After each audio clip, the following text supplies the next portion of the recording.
akan mengumumkan secara pasti. Ya, semoga John Hetman nantinya. Jadi yang pasti teman-teman, kita tunggu aja.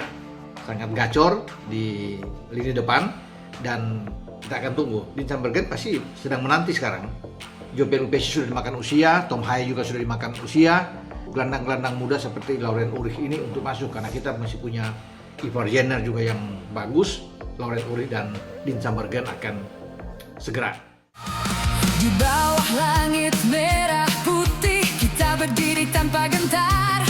Satu mimpi di dalam hati membawa nama bangsa besar. Garuda Caling, kali ini bukan sekadar pemanggilan pemain biasa. Dalam skenario ini, PSSI mulai menyiapkan kekuatan terbaik untuk FIFA Asian Cup, sementara John Hetman mendapatkan senjata baru untuk meracik skuad yang lebih dalam dan lebih kompetitif. Full naturalisasi, pemain diaspora, pemain abroad, ditambah 3 nama yang menjadi sorotan, Pascal Struijk, Laurent Ulrich, dan Dean Sambergen, membuat komposisi Garuda semakin menarik untuk dinantikan. Jika seluruh proses resmi dan persyaratan mereka nantinya terpenuhi, 3 pemain ini bisa memberikan tambahan pilihan di lini belakang, tengah, hingga depan. Dan yang membuat situasi semakin panas, Malaysia, Singapura, serta Bangladesh sudah menunggu di fase grup. Apakah kali ini Garuda benar-benar datang dengan kekuatan penuh untuk memburu trofi FIFA Asian Cup? Malaysia menunggu, Singapura menunggu, Bangladesh menunggu, dan di belakang mereka ada target yang lebih besar, trofi FIFA Asian Cup. Sekarang giliran kalian. Kalau seluruh pemain terbaik yang memenuhi syarat berhasil dikumpulkan, ditambah kemungkinan Pascal Struijk, Laurent Ulrich, dan Dean Sambergen, apakah Garuda mampu menjadi juara? Tulis di komentar. Garuda Caling, full power, target juara. Like kalau kalian ingin Hetman diberikan keleluasaan memilih skuad terbaik. Subscribe untuk mengikuti perkembangan proyek Garuda. Dan jangan lupa nyalakan loncengnya, karena perjalanan ini baru dimulai. FIFA Asian Cup adalah panggung pertama. AFC 2027 adalah tantangan berikutnya. Dan mimpi Piala Dunia 2030 harus mulai dibangun dari sekarang. Dalam skenario ini, Garuda Caling akhirnya memasuki fase yang paling ditunggu. PSSI tidak ingin persiapan menuju FIFA Asian Cup dilakukan setengah-setengah. Setelah evaluasi dilakukan, John Hetman mulai melihat kembali seluruh pilihan pemain yang tersedia. Pemain naturalisasi, pemain diaspora, pemain yang berkarier di luar negeri, serta pemain lokal terbaik semuanya harus masuk dalam perhitungan. Tujuannya bukan sekadar membuat daftar pemain yang terlihat kuat, tetapi menciptakan skuad yang mampu menghadapi turnamen dengan intensitas tinggi dari pertandingan pertama hingga pertandingan terakhir. Hetman memahami bahwa kekuatan terbesar sebuah tim bukan hanya 11 pemain utama. Dalam turnamen, kedalaman skuad justru bisa menjadi pembeda. Ketika satu pemain mengalami kelelahan, harus ada pengganti dengan kualitas yang tidak terlalu jauh. Ketika lawan mengubah strategi, Hetman harus memiliki pemain dengan karakter berbeda untuk memberikan respons. Dan ketika Indonesia membutuhkan gol pada menit-menit akhir, harus ada senjata dari bangku cadangan yang mampu mengubah jalannya pertandingan. Karena itulah, dalam skenario ini PSSI memberikan Hetman ruang untuk memaksimalkan pemain naturalisasi yang memenuhi syarat. Di lini belakang, ada nama seperti Jai Itzes, Kevin Dix, Maes Hilgers, Justin Hubner, dan Kelvin Verdong yang bisa menjadi bagian dari pilihan. Kemudian muncul kembali nama Pascal Struijk sebagai salah satu pemain yang dibahas dalam proyek tambahan. Jika seluruh proses resmi dan persyaratan untuk membela Indonesia nantinya terpenuhi, kehadirannya bisa memberikan opsi baru bagi Hetman. Namun persaingan tidak berhenti di lini belakang. Lini tengah juga akan menjadi area yang sangat menentukan. Tom Haye, Ivar Jenner, Nathan Choeon, dan pemain lainnya harus bersaing untuk mendapatkan tempat. Hetman membutuhkan pemain yang mampu mengontrol tempo, tetapi juga memiliki kemampuan menghadapi pressing lawan. Dalam skenario ini, Laurent Ulrich menjadi salah satu nama tambahan yang menarik perhatian. Jika seluruh proses resminya terpenuhi, Ulrich dapat menjadi alternatif untuk memberikan kreativitas dan variasi dalam membangun serangan. Kemudian sektor depan juga tidak kalah menarik. Ula Romeni, Ragnar Oratmangoen, Rafal Struijk, dan Miliano Jonathans dapat memberikan berbagai pilihan dalam membangun serangan. Sementara Dean Sambergen menjadi nama ketiga yang dibicarakan dalam proyek tambahan. Jika seluruh persyaratan resmi terpenuhi dan ia benar-benar tersedia untuk Indonesia, Dean bisa memberikan opsi baru bagi Hetman di lini serang. 3 nama, 3 karakter, 3 kemungkinan tambahan kekuatan. Pascal Struijk, Laurent Ulrich, Dean Sambergen. Tetapi dalam skenario ini, Hetman tidak boleh menjadikan mereka sebagai satu-satunya harapan. Sepak bola tidak bekerja seperti itu. Pemain baru harus beradaptasi dengan sistem. Pemain lama harus menerima persaingan. Dan semua pemain harus membuktikan kualitasnya di lapangan. Justru persaingan inilah yang bisa membuat Garuda semakin kuat. Bayangkan ketika setiap posisi memiliki 2 atau bahkan 3 pemain yang siap tampil. Tidak ada pemain yang bisa merasa tempatnya aman. Semua harus menjaga performa. Semua harus menjaga kondisi fisik. Dan semua harus memahami bahwa kesempatan bermain harus diperjuangkan. Setelah skuad mulai terbentuk, perhatian kemudian tertuju kepada fase grup FIFA ASEAN Cup. Malaysia sudah menunggu. Pertandingan menghadapi Malaysia tentu akan menjadi salah satu laga yang paling banyak mendapatkan perhatian. Rivalitas kedua negara membuat tekanan akan sangat besar. Namun Hertman harus memastikan pemain tidak terbawa emosi. Jika Indonesia ingin membalas kekecewaan masa lalu, cara terbaik bukan dengan bermain kasar atau kehilangan kontrol, tetapi dengan memenangkan pertandingan melalui permainan yang disiplin. Garuda harus mampu keluar dari tekanan, memenangkan duel, dan memanfaatkan peluang. Ketika mendapatkan keunggulan, pemain harus tetap fokus. Ketika tertinggal, mereka harus tetap percaya kepada sistem. Setelah Malaysia, Singapura juga menjadi ujian yang berbeda. Jika Singapura memilih bertahan lebih dalam, Indonesia harus memiliki kesabaran. Sirkulasi bola harus cepat. Pemain tanpa bola harus terus bergerak. Dan pemain kreatif harus mampu menemukan celah ketika ruang semakin sempit. Disinilah Hertman membutuhkan variasi. Jika serangan dari tengah tidak berhasil, gunakan sisi lapangan. Jika lawan menutup sisi lapangan, manfaatkan kombinasi di tengah. Jika pertahanan lawan mulai kelelahan, masukkan pemain dengan kecepatan lebih tinggi. Harus selalu ada solusi. Kemudian Bangladesh menjadi pertandingan yang tidak boleh diremehkan. Jika targetnya juara, Indonesia harus mampu menjaga konsistensi menghadapi siapapun. Jangan sampai Garuda bermain luar biasa melawan Malaysia tetapi kehilangan konsentrasi ketika menghadapi lawan berikutnya. 3 pertandingan fase grup harus menjadi fondasi. 3 pertandingan harus menjadi momentum. Dan 3 pertandingan harus menunjukkan apakah proyek Hertman benar-benar berjalan. Jika Indonesia mampu melewati fase grup dengan hasil positif, kepercayaan diri akan meningkat. Namun fase gugur akan menjadi ujian yang jauh lebih berat. Tidak ada ruang untuk lengah. Tidak ada kesempatan untuk bermain setengah hati. Satu kesalahan bisa mengakhiri perjalanan. Karena itulah mental juara harus dibangun sejak awal. Hertman harus membuat para pemain memahami bahwa FIFA ASEAN Cup bukan hanya tentang nama besar di dalam skuad. Turnamen akan ditentukan oleh konsistensi, disiplin, chemistry, dan kemampuan mengambil keputusan pada momen penting. Dan jika 3 pemain baru benar-benar dapat bergabung setelah seluruh proses resmi dan persyaratan terpenuhi, mereka harus menjadi bagian dari sistem tersebut. Bukan sekadar pemain baru, bukan sekadar nama besar, tetapi bagian dari puzzle yang lebih besar. Karena tujuan akhir PSSI dalam skenario ini bukan hanya memenangkan satu pertandingan melawan Malaysia, bukan hanya mengalahkan Singapura, bukan hanya melewati Bangladesh. Target besarnya adalah trofi. Garuda harus datang dengan mental bahwa setiap pertandingan adalah satu langkah menuju podium juara. Dan jika trofi itu berhasil diraih, FIFA ASEAN Cup dapat menjadi awal yang sangat penting bagi proyek berikutnya. Setelah turnamen, Hertman dapat mengevaluasi seluruh skuad dan membawa fondasi tersebut menuju AFC 2027. Setelah seluruh pembahasan mengenai skuad naturalisasi dan 3 pemain tambahan, dalam skenario ini John Hertman mulai memasuki tahap yang jauh lebih serius. Ia tidak ingin FIFA ASEAN Cup hanya menjadi turnamen untuk menguji pemain satu persatu, tetapi menjadi kesempatan untuk menemukan kerangka utama Garuda yang nantinya bisa terus dikembangkan. Karena itu, setiap sesi latihan harus memiliki tujuan. Setiap pertandingan uji coba harus memberikan evaluasi. Dan setiap pemain harus memahami bahwa tempat di skuad tidak pernah benar-benar aman. Hertman kemudian mulai membagi skuad menjadi beberapa kelompok berdasarkan kebutuhan taktik. Para pemain bertahan harus membangun komunikasi sejak lini belakang. Pemain tengah bertugas menjadi penghubung antara pertahanan dan serangan. Sementara para penyerang harus memahami kapan melakukan pressing dan kapan menunggu ruang. Dengan pemain naturalisasi dan diaspora yang memiliki pengalaman dari berbagai kompetisi, Hertman mempunyai modal untuk membentuk tim dengan gaya bermain yang lebih fleksibel. Dalam skenario ini, Jai Itzes tetap menjadi salah satu figur penting di sektor pertahanan. Pengalamannya dapat membantu mengorganisasi lini belakang, terutama ketika Indonesia menghadapi tekanan tinggi. Di sampingnya, pemain seperti Kevin Dix, Mesilgers, Justin Hubner, dan Kelvin Verdong memberikan berbagai opsi. Hertman tidak hanya mencari pemain yang memiliki kemampuan individu bagus, tetapi pemain yang mampu menjalankan peran dalam struktur pertahanan secara konsisten. Jika nantinya Pascal Struijk benar-benar memenuhi seluruh proses resmi dan persyaratan untuk membela Indonesia, maka ia bisa menjadi tambahan menarik bagi lini belakang. Namun dalam skenario ini, Hertman tetap harus melihat bagaimana ia beradaptasi dengan rekan-rekan barunya. Sepak bola internasional membutuhkan komunikasi dan pemahaman yang cepat. Nama besar saja tidak cukup. Hal yang sama berlaku untuk Laurin Ulrich di lini tengah.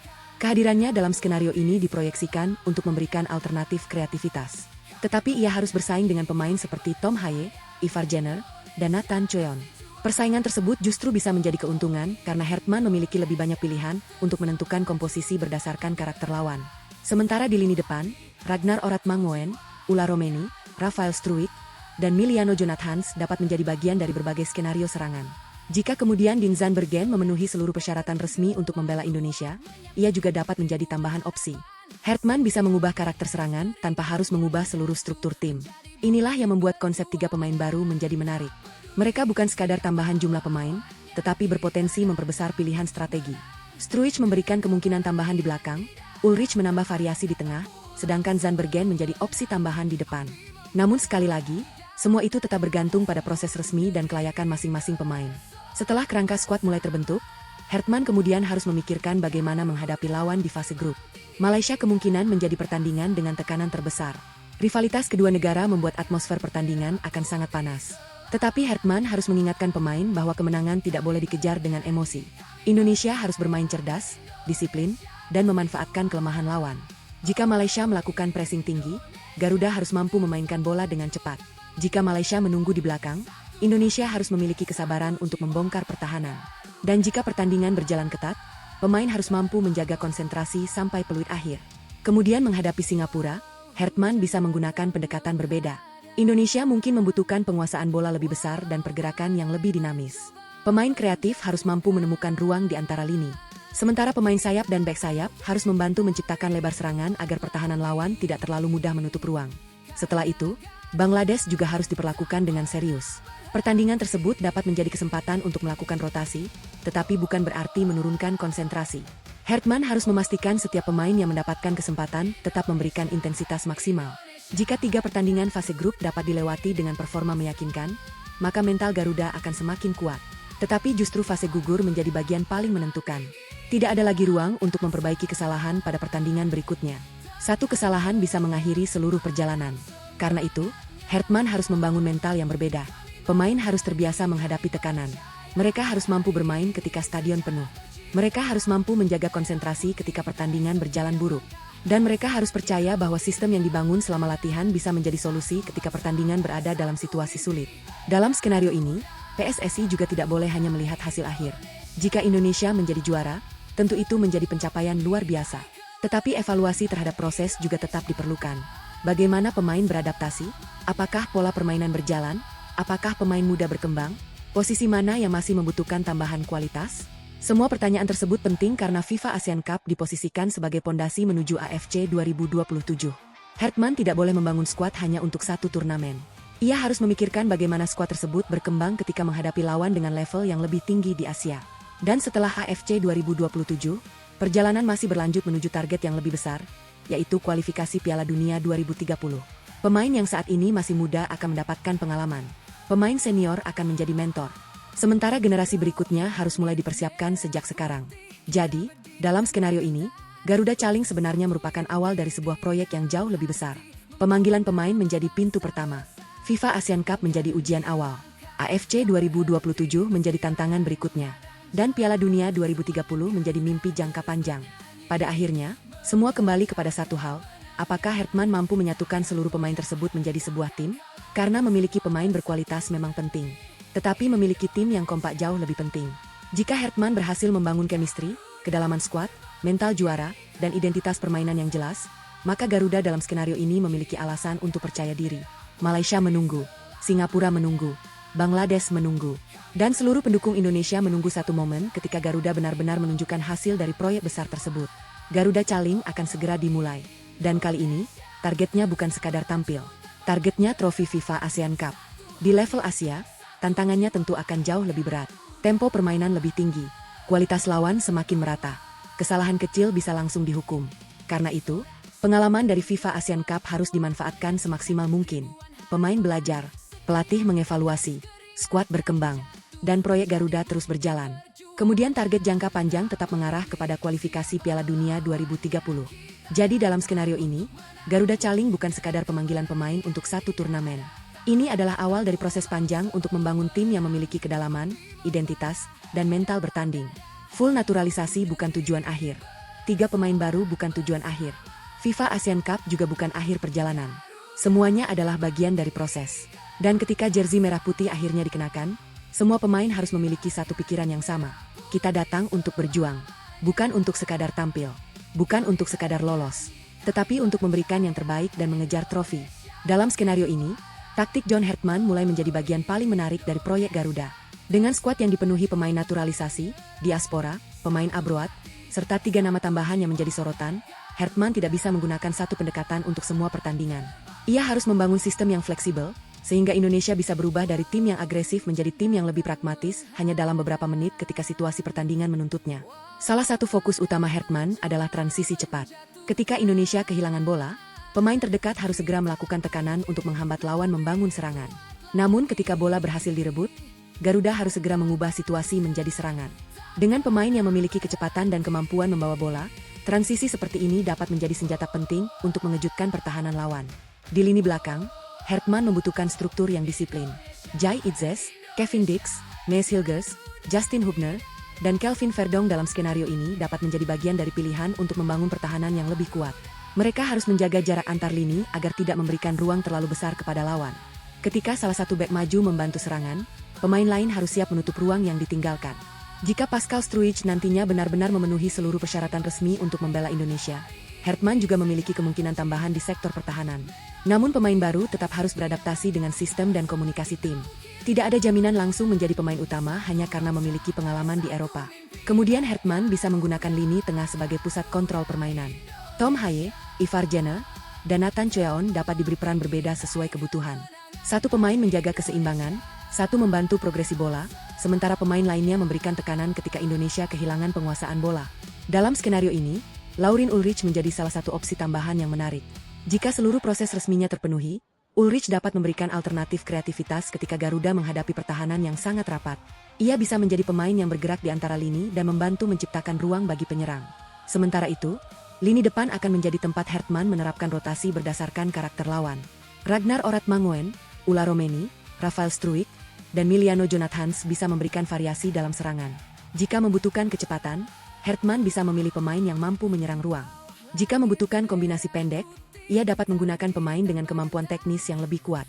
Kemudian Ding Zanbergen, jika nantinya memenuhi seluruh persyaratan resmi untuk membela Indonesia, dapat menjadi opsi tambahan dalam skenario tersebut. Kehadirannya akan memberikan Hertman lebih banyak pilihan ketika pertandingan membutuhkan perubahan pendekatan. Namun taktik paling penting bukan hanya ketika Indonesia menguasai bola. Bagaimana Garuda bereaksi ketika kehilangan bola? Inilah yang menjadi perhatian Hertman. Indonesia harus memiliki struktur counter pressing yang jelas. Pemain terdekat memberikan tekanan, pemain berikutnya menutup jalur umpan, sementara pemain belakang menjaga kedalaman. Dengan cara tersebut, Garuda bisa mencoba merebut kembali bola sebelum lawan memiliki kesempatan melakukan serangan balik. Ketika tekanan pertama berhasil dilewati lawan, pemain Indonesia harus segera kembali ke bentuk pertahanan. Jangan sampai semua pemain terlalu maju dan meninggalkan ruang besar di belakang. Kemudian saat menguasai bola, Hertman bisa meminta pemain membangun serangan secara bertahap. Bek tengah tidak terburu-buru memainkan bola panjang. Gelandang turun untuk membantu menciptakan jalur umpan. Bek sayap memberikan lebar permainan. Sementara pemain depan bergerak untuk menarik perhatian bek lawan. Jika lawan bertahan terlalu dalam, Indonesia harus sabar. Jangan memaksakan umpan. Jangan terburu-buru menembak. Terus gerakkan bola. Tarik pertahanan lawan ke satu sisi, kemudian pindahkan bola ke sisi lainnya. Ketika ruang terbuka, barulah Garuda melakukan penetrasi. Strategi seperti ini akan sangat berguna ketika menghadapi Singapura, yang dalam skenario ini dapat menjadi lawan dengan pendekatan bertahan yang membutuhkan kesabaran. Berbeda ketika menghadapi Malaysia. Pertandingan tersebut membutuhkan keseimbangan antara agresivitas dan kontrol emosi. Hertman harus memastikan pemain tidak terlalu terbawa atmosfer rivalitas. Indonesia harus tetap menjalankan rencana permainan meskipun tekanan dari stadion sangat tinggi. Melawan Bangladesh, Hertman bisa memanfaatkan pertandingan untuk menjaga momentum, sekaligus memberikan kesempatan kepada beberapa pemain yang membutuhkan menit bermain. Namun rotasi tidak boleh membuat struktur permainan hilang. Inilah keuntungan jika skuad memiliki kedalaman. Pemain utama bisa mendapatkan istirahat. Pemain pelapis mendapatkan kesempatan. Dan seluruh skuad tetap kompetitif. Hertman juga harus menyiapkan rencana B dan rencana C. Jika strategi awal tidak menghasilkan peluang, formasi bisa diubah. Jika lawan mulai membaca pola serangan, pemain dapat bertukar posisi. Jika Indonesia unggul pada menit akhir, pendekatan permainan bisa dibuat lebih aman untuk mempertahankan hasil. Jadi, taktik Hertman bukan hanya tentang satu formasi. Yang paling penting adalah fleksibilitas. Indonesia harus mampu bermain agresif ketika diperlukan, bertahan ketika dibutuhkan, dan mengubah tempo pertandingan sesuai keadaan. Jika seluruh proses berjalan baik, FIFA Asian Cup akan menjadi laboratorium pertama untuk menguji sistem tersebut. Dari sana Hertman bisa mengetahui kombinasi pemain terbaik, kelemahan tim, serta posisi yang masih membutuhkan peningkatan. Dan hasil evaluasi itu kemudian menjadi modal untuk menghadapi AFC 2027. Karena level Asia membutuhkan lebih dari sekadar keberanian. Dibutuhkan organisasi permainan, disiplin, kemampuan membaca pertandingan, dan kualitas individu yang konsisten. Itulah sebabnya proyek ini dalam skenario tersebut tidak berhenti pada FIFA ASEAN Cup. Turnamen ini menjadi bagian dari perjalanan panjang menuju target yang lebih besar, termasuk kualifikasi Piala Dunia 2030. Pada akhirnya, Hertman ingin menciptakan Garuda yang memiliki satu ciri utama.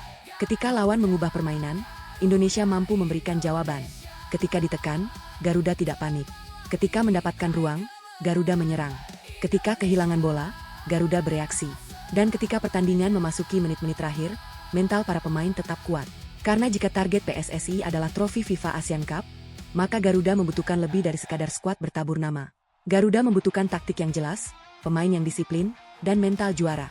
Garuda Caling, full power. Target juara dalam skenario ini, kombinasi 3 pemain baru mulai dianggap sebagai salah satu kunci penting dalam strategi John Hertman. Bukan karena ketiganya otomatis akan menjadi pemain utama, tetapi karena mereka memberikan kemungkinan baru yang sebelumnya belum tentu dimiliki Garuda. Pascal Struijk, Laurin Ulrich, dan Dean Zandbergen memiliki profil yang berbeda, sehingga apabila seluruh proses resmi dan persyaratan untuk membela Indonesia nantinya terpenuhi, Hertman dapat memiliki tambahan pilihan di 3 sektor sekaligus. Pascal Struijk menjadi sosok yang menarik perhatian di lini belakang. Dalam skenario ini, ia diproyeksikan dapat memberikan opsi tambahan dalam membangun pertahanan yang lebih kokoh.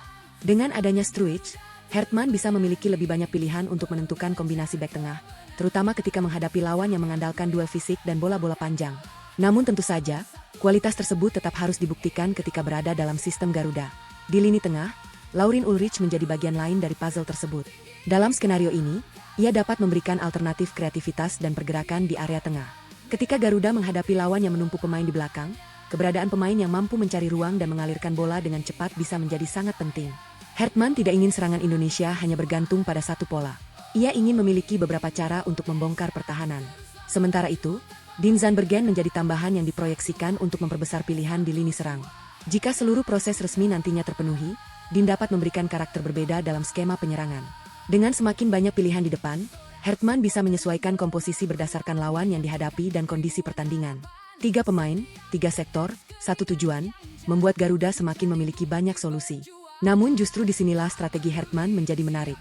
Ia tidak harus memainkan ketiganya sekaligus. Bisa saja satu pemain menjadi starter, sementara 2 lainnya menjadi opsi dari bangku cadangan. Atau dalam pertandingan tertentu, kombinasi berbeda digunakan untuk menyesuaikan kebutuhan taktik. Fleksibilitas seperti inilah yang membuat kedalaman skuad menjadi sangat berharga.